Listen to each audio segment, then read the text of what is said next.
बड़ी अच्छी सीरीज थी 6/5 से लेके 2/33 तक, और कह रहे थे कौन सी टर्म जो है वो 2/33 होगी। देखो पहली टर्म 6 है, ये हो जाएगा। सेकंड टर्म बी है, ये 2 हो जाएगा। Tn हो जाएगा 2/33। और आपको क्या चाहिए, n यानी नंबर ऑफ टर्म्स। एक तरीका तो ये फार्मूला है, लेकिन ये यहाँ बहुत मुश्किल हो जाएगा। तो हम इसको क्या करेंगे, अर्थमेटिक प्रोग्रेशन के बजाय, हार्मोनिक के बजाय अर्थमेटिक में कन्वर्ट कर लेंगे। यानी 1/6, 1/2, 5/6, और ये भी हमारा फिर 33/2 हो जाएगा। हमें क्या चाहिए, n की वैल्यू। सो जी ये तो a हो जाएगा 1/6, ये हमारा Tn हो जाएगा। d कैसे निकलता है, second term minus first term, इससे हमारा d निकलाता है। और कौन सा फार्मूले में पुट करेंगे वैल्यू, इसमें Tn = a + n - 1d। वैसे इस फार्मूले को भी भाई मैं तो आसान कर देता हूँ।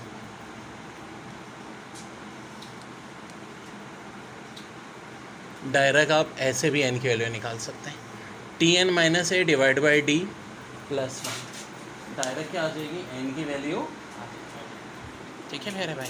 देखिए बड़ा अच्छा सवाल है। 11 term of an AP is 240 and 32 is 20। If 34 term of progression पूछ रहे हैं, तो ये बात है 11 टर्म दिया है 240, 32 टर्म दिया है 20। पहले d निकाल लो। कैसे, 32 में से 11 नीचे माइनस, 20 में से 240 माइनस, -220/11 यानी -10। ये आ गया कॉमन डिफरेंस। अब देखो थोड़ी सी अकल यूज़ करो यार।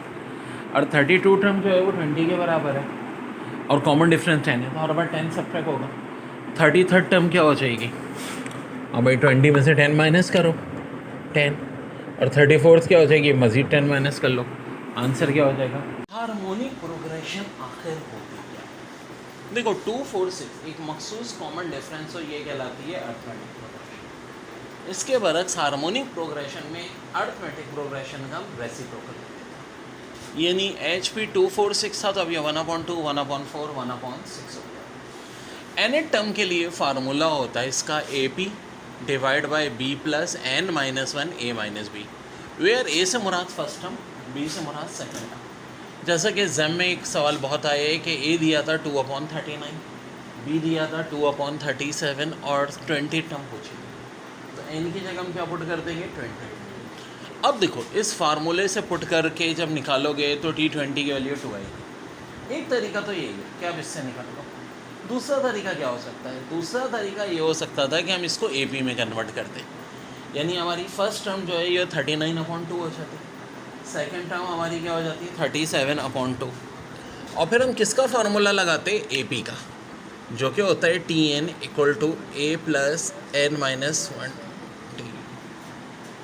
n की जगह 20 रखते। अब बड़ी दिलचस्प बात बताऊँ, Tn आपका आता 1/2, अगर AP में कन्वर्ट करें उस 1/2 को हम उलट के दोबारा क्या बना देंगे, 2 बना देंगे। ठीक है जी, ये चीज़ होती है हार्मोनिक प्रोग्रेशन। लेकिन जो बात मैं कह रहा हूँ उसको ध्यान से देखें कि अगर a फर्स्ट टर्म आपको 2/39 दी है, सेकेंड टर्म भी 2/37 दी है, और 20 टर्म पूछ रहे हैं किसकी, HP की। HP मतलब हार्मोनिक प्रोग्रेशन। तो हम रिवर्स गेयर कर सकते हैं।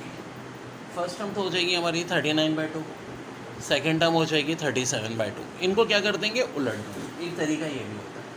एक तरीका तो ये डायरेक्ट फार्मूला यूज़ कर लें, लेकिन एक तरीका ये कि हम HP को AP में कन्वर्ट करें। कॉमन डिफरेंस कैसे निकलता है AP का, second term minus first term, ये हमारा कॉमन डिफरेंस आ गया।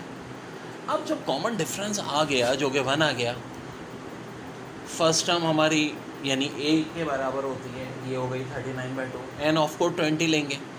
जब हम इस फार्मूले में पुट करेंगे तो T20 की वैल्यू 1/2 आएगी, लेकिन ये 1/2 किस में आ रही है, AP में।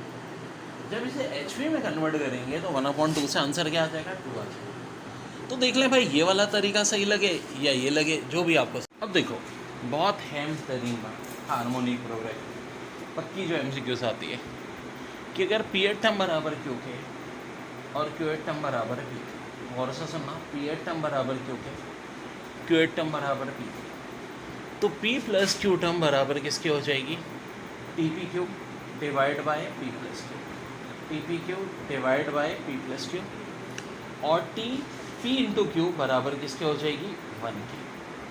अब प्रैक्टिकली इसको हैज़ ए शॉर्ट ट्रिक भी हम यूज़ कर सकते हैं। देखो पहले तो 2 MCQs यही बन गई क्या कि अगर एच पी में टी पी बराबर है क्यू के और टी क्यू बराबर पी के, तो बताओ टी पी क्यू किसके बराबर आती है 1, टी पी प्लस क्यू बराबर आती है P Q divide by P plus Q. और एक बड़ी इंपॉर्टेंट ट्रिक जो इससे हमारी बन जाती है, आखिर क्या वो ट्रिक बड़े काम की, ध्यान से देख लीजिए क्या होती है। वो ट्रिक होती है भाई मेरे, सीधी सादी बात है कि फ़र्ज़ करें ऐसे ही दिया है कि T7 बराबर दिया है 11 के और T11 बराबर है 7 के। वही बात हो गई ना, P टर्म बराबर क्यू के, Q टर्म बराबर P के।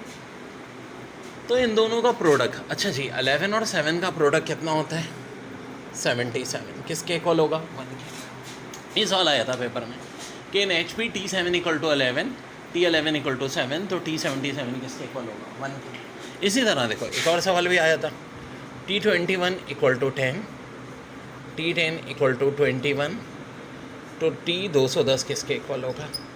वेल अब क्या होगा भाई 1 के इक्वल होगा, सीधी सादी बात है। अगर पी एट टर्म बराबर क्यू के और क्यू एट टर्म बराबर पी के हो, तो एक और बात बड़ी अहम होती है कि पी प्लस क्यू का सम बराबर किसके होता है, ऊपर पी और क्यू का प्रोडक्ट, नीचे पी और क्यू का सम।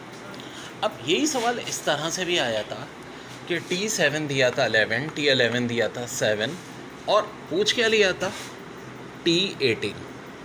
तो पहले ये देखो क्या 7 और 11 का सम 18 होता है, बिल्कुल होता है जी। तो आंसर में यहाँ नीचे तो 18 आ जाएगा, ऊपर आ जाएगा 7 और 11 का प्रोडक्ट। 7 और 11 का क्यों भाई, ये देखो 7 11 दिया है, 7 11 का प्रोडक्ट हो जाएगा 77। इसी तरह अगर ये इस तरह से दिया हुआ है कि एच पी में टी किस बराबर है 10 के, T10 बराबर है 21 के, तो T31, नीचे तो 10 और 21 का सम 31, ऊपर दोनों का प्रोडक्ट जो कि कितना होता है 210, और यही हमारा आंसर